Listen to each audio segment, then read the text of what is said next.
Okay, so let's just jump right in. I want you to think about something for a second. Something kind of wild. Every single thing you do, I mean everything, every conversation you have, every new song you listen to, every time you try to learn a new skill, it is physically changing the 3-pound computer inside your head. And I'm not speaking in metaphors here. This is a straight up biological fact. Your brain is in a constant state of remodeling, all based on what you experience. So that leads to the big question, right? The one we're really going to dig into here. How in the world does that actually work? How can something that feels so, temporary, like a single experience, leave a permanent, physical mark on the hardware of your brain? Well, that's exactly what we're about to unpack. Okay, before we can tackle that massive question, we've got to make sure we're all speaking the same language. So we're going to start with the absolute basics, the two fundamental building blocks of this whole process: learning and memory. So first up, learning. And look, when we're talking about this from a neuroscience perspective, we're not just talking about cramming for a test. It's way more fundamental than that. It's the actual nuts and bolts neural mechanism that lets you change your behavior because of something you experienced. It's really the process of adaptation in action. It's all about doing. And of course, what good is learning something if you can't hold on to it? That's where memory steps in. If learning is the process, memory is the storage. It's like the brain's massive, incredibly complex filing cabinet, where it keeps a record of all those changes. You can't have one without the other, really. Learning is the act of changing, and memory is the record of that change. They're totally intertwined. All right, so it turns out that our brains are pretty smart. They don't just have one trick for learning. There are actually two broad ways, two main flavors, if you will, that they use to make sense of the world around us. So on one hand, we have what's called non-associative learning. This is all about how you react to a single thing happening over and over. Think about the hum of your air conditioner. You learn to just tune it out, right? That's non-associative learning. Then, on the other hand, you've got associative learning. And this is where your brain gets to be a detective. It's all about connecting the dots and figuring out the relationship between different things. The classic example: a dog learning that the sound of a bell means food is on the way. Let's stick with that non-associative stuff for a second. A perfect example is something called habituation. You know this one. You bring a new clock home, one that ticks. That first night, it's probably going to drive you nuts. Tick, tock, right? But give it a few days, pretty soon you won't even hear it. Your brain has just gone, okay, this sound is constant, it's not a threat, it's unimportant, and poof, it filters it right out. Now, the complete opposite of that is sensitization. This is where, instead of tuning something out, your brain dials your sensitivity way up. Imagine you're home alone at night and you hear a really loud, sudden bang outside. For the next hour, you're going to be on edge, right? Every little floorboard creak, every rustle of leaves will make you jump. Your brain has learned, hey, something might be wrong, and it's ramped up your awareness. Okay, so let's switch gears to that other type of learning, the associative kind, where we're connecting the dots.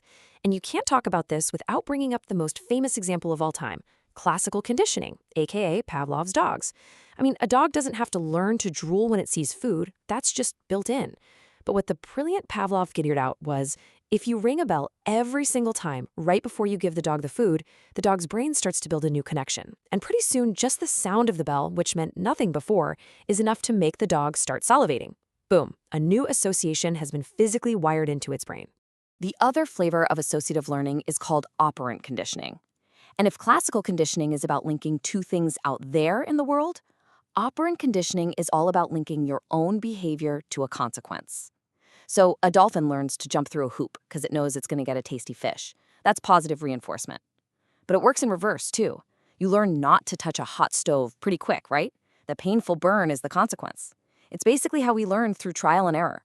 Do more of what gets rewarded and less of what gets punished. All right, so we've covered the what. We know the different types of learning. But that still leaves the biggest question on the table. How does it actually happen? Like at a biological level. To find that out, we have to zoom in. I mean, way in, down to the microscopic level of individual brain cells. Because believe it or not, the entire secret to everything we've been talking about, learning, memory, it all comes down to what happens right here, in this unbelievably tiny gap between two brain cells. It's called the synapse. This is ground zero. This is where the magic happens. It's where an intangible experience gets physically translated into biology.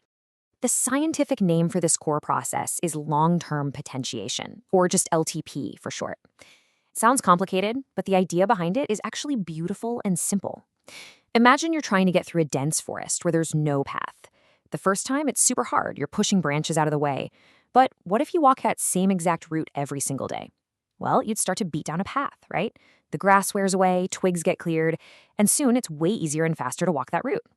That is exactly what LTP is. It's your brain creating a well-worn path for its electrical signals. The more you use a pathway, the stronger and more efficient it gets. So how does the brain actually, build that path? Well, it's a fascinating little chemical dance. Every time a signal fires across that gap, that synapse, it basically forces open these tiny little doors or channels on the neuron that's receiving the message. And when those doors open, calcium ions come flooding in. This big rush of calcium is the crucial trigger. It sets off a whole chain reaction inside the cell that physically remodels the connection, making it stronger and more sensitive for the next time. The path literally gets paved. Okay, so that's the micro level. That's the nitty-gritty of what's happening between two tiny neurons. Now, let's zoom back out and connect that process to the bigger picture. How does this cellular trick create the long-lasting memories that, make us who we are? And this is really where we need to draw a line between short-term and long-term memory. Think of short-term memory as, well, temporary. It's like remembering a phone number just long enough to punch it into your phone. It's just a fleeting pattern of electrical activity. But long-term memory, the kind that's built using that LTP process we just talked about, that's different. That involves real physical structural changes in your brain. It's not just a passing signal, it's new wiring. And that's why it's so much more durable and harder to forget. And there's a superstar brain region that's crucial for this conversion process. It's called the hippocampus. I love the idea of thinking of it as your brain's save button. It's the manager in charge of taking those fragile, temporary, short-term memories and saying, okay, this one is important. And then it works to consolidate it, to lock it in as a stable, long-term memory that gets filed away in other parts of your cortex. Okay, let's put all these pieces together. We've talked about the different kinds of learning, the difference between short and long-term memory, and we've even looked at the microscopic mechanics of LTP. All of these are just different facets of one single, incredible, lifelong feature of our brains, its amazing ability to constantly remodel itself. And that incredible power has a name: neural plasticity. This is probably the most important concept of all. It's the fundamental idea that your brain is not some fixed, static organ you're born with. Not at all. It's a dynamic, living, changing structure that is constantly reorganizing itself based on everything you do, think, and feel. Now, it's true that this ability to change isn't the same throughout our entire lives. It's at its absolute peak during what scientists call a critical period, mostly in early childhood. This is a special window of time where the brain is like a super sponge, and experiences have this massive, outsized impact on how the brain gets wired up for the rest of your life. And there are some classic experiments that show just how real this wiring process is. Get this. If, during that critical period, an animal can't see out of one eye, the parts of the brain that should have been connected to that eye don't just sit there. They literally shrink away. And the pathways from the good eye actually expand and take over that unused brain real estate. I mean, it's just this incredibly powerful proof that experience doesn't just nudge the brain in one direction or another, it physically sculpts it. It's like a sculptor carving marble. But, and this is maybe the most important and hopeful part of this whole explainer, that critical period is not the end of the story. Not by a long shot. While that plasticity is definitely at its highest when we're kids, our brains never fully lose that ability to change. That power stays with us for our entire lives.